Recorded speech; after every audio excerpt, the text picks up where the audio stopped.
Hey folks, welcome back to our YouTube channel.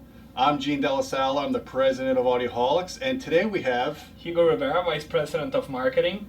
How are you feeling today, Gene? I feel great, Hugo. I'm ready to do some videos. Likewise. Excellent. Likewise. I have a lot of the holiday spirit in me over here. I can see that. You're wearing red. Yes, that's why I wore the red, exactly. Good observation, Gene. Well, I'll tell you what, we have gotten a lot of questions from people since we put that Denon Dolby Atmos receiver video, right? Yeah, you got like 36,000 hours on that video in like a month.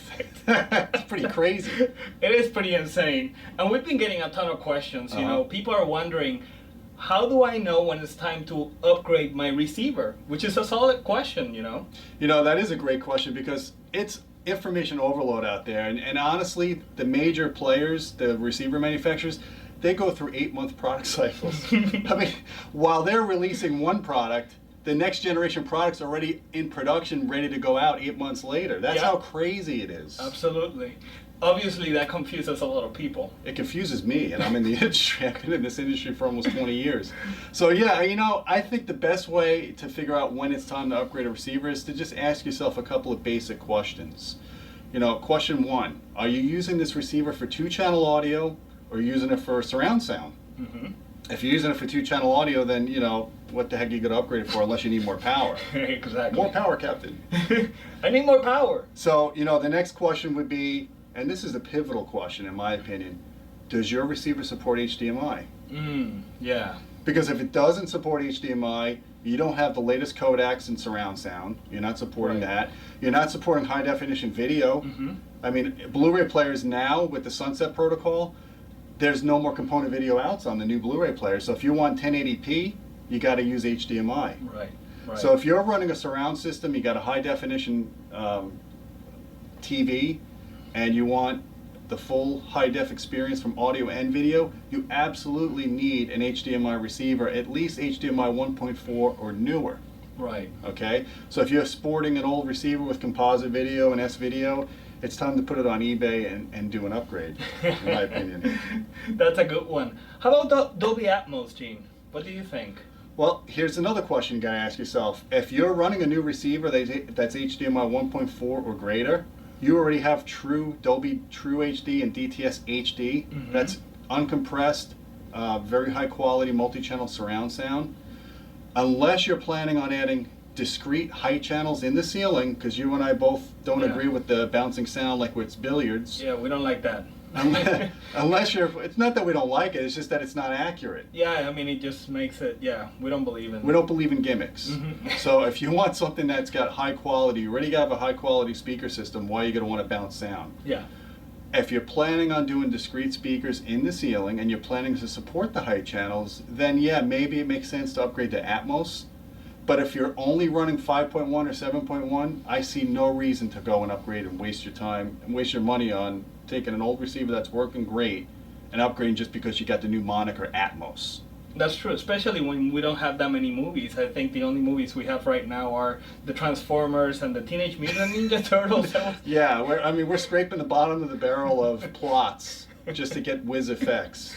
Makes me wonder why they didn't use Gravity, because we did see the Gravity movie in an Atmos theater. I guess it's just not out on Blu-ray yet. I mean, you know, why don't we have real movies like Shawshank Redemption on Atmos? But you know, time will tell how that pans out. Right. But you know, back to the HDMI stuff, that gets confusing itself, and we have articles on that. HDMI 1.4 basically gives you true HD. It gives you 3D video support. It gives you 10.2 gigabits of throughput. The next level, of course, is HDMI 2.0. I was going to ask you about that. Yeah. And you're seeing products that say they're HDMI 2.0. We're going to do 4K. We're going to basically cut your lawn for you for free too. But in reality, right now as it stands, there are no HDMI 2.0 receivers. Listen to me now, believe me later. There are no HDMI 2.0 receivers that support HDCP 2.2, which is their copyright protection protocol, to do full 18.2 gigabit bandwidth. Okay, I know that's a tough pill to swallow, but basically you're buying, a lot of people bought these 4K TVs a couple of years ago. They didn't even support HDCP 2.2, so all you're doing is upconverting a 1080p signal to 4K. Right. The same thing with the receivers now. Yeah, you got 4K pass-through or 4K up conversion, but we don't have native 4K. And it's going to be about a year before we see, the silicon is not even out yet in the receivers. It's going to be about a year until we see the HDCP 2.2 implemented into these HDMI 2.0 receivers. Now, what do you get with HDMI 2.0?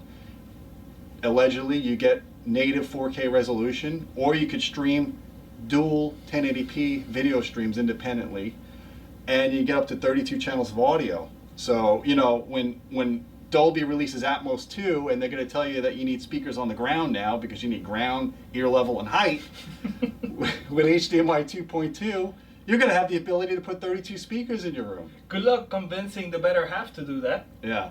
I mean, when does Anyways. it, the question is, when does it end? Yeah, I don't know. You know?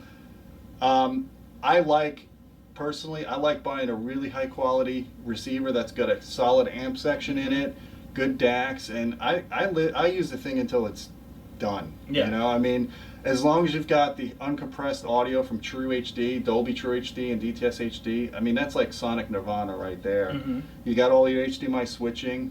When it comes to the smart apps and the streaming, I mean, God, you could do all that stuff with a smart TV, and it does it better That's true. than you're going to get in a Blu-ray player Mm-hmm. or a receiver. You know, every time I try to use Netflix in a Blu-ray player, it's kludgy, it's slow, and you go and use it on a Samsung. I mean, Samsung makes, what, 1 million TVs or more a year? That's what they specialize on, you know. They specialize in getting that stuff to work. So if you're looking to upgrade just because you want the latest Pandora or Spotify or whatever streaming service, get it with your TV, or get the little Mm-hmm. Roku dongle that Yeah. does a lot of that stuff too. Mm-hmm.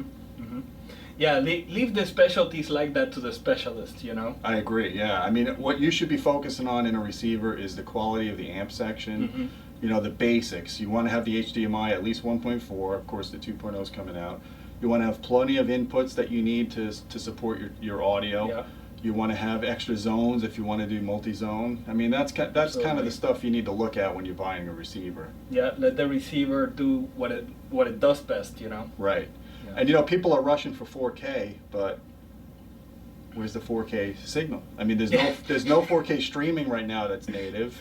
You know, So- Blu-ray is allegedly coming out with a 4K Blu-ray player, but you know how technology is. It's Mhm. probably going to be super expensive when it comes Mhm. out. Mhm. Going to have almost no software support. So I tell you what, Gene, especially during my college days, right? When I would come across like extra money, yeah, it would go towards the latest and greatest stuff out there, you know? Right. And I always paid the price, okay? Not only in terms of money, but also in terms of like system bugs and things that, you know. yeah. You're the guinea pig. Yeah, you know, exactly. Yeah. I'm doing the testing for the company, so you don't want to do that. Trust me. It's like, take it from me. I wasted a lot of money. Oh yeah. And that kind of stuff. Well, you know, another thing I'd like to say too is if you're worried about another surround protocol coming out and obsoleting your receiver, which, you know, it could happen in 4 years. It could be, you know, people want to have a new reason to buy stuff.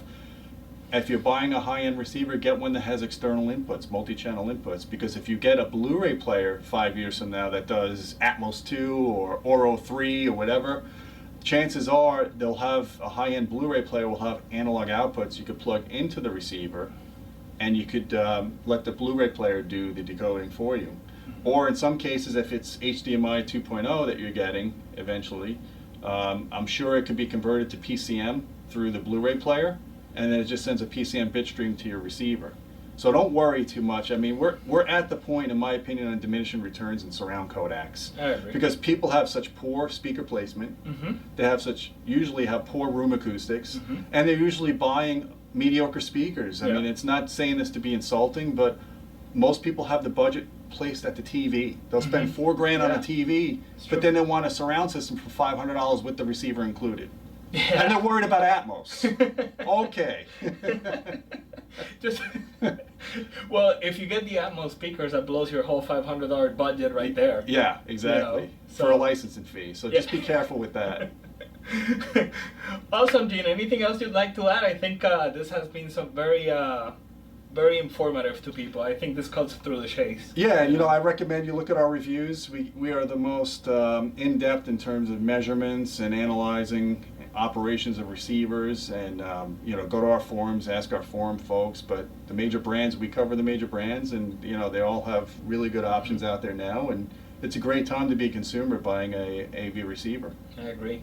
Awesome. Well, with that said, Gene, I will go ahead and ask our viewers to just go ahead and hit subscribe button up here, so that they can also receive our videos via email, okay? Because YouTube is nice enough to go ahead and email our videos to the subscribers. Nice. So that's pretty good. And then also subscribe to our newsletter, which we send at least once a week, okay? And finally, be sure to share the wealth. Go ahead and share this video with all your friends and click the thumbs up below. Until next time, Keep listening.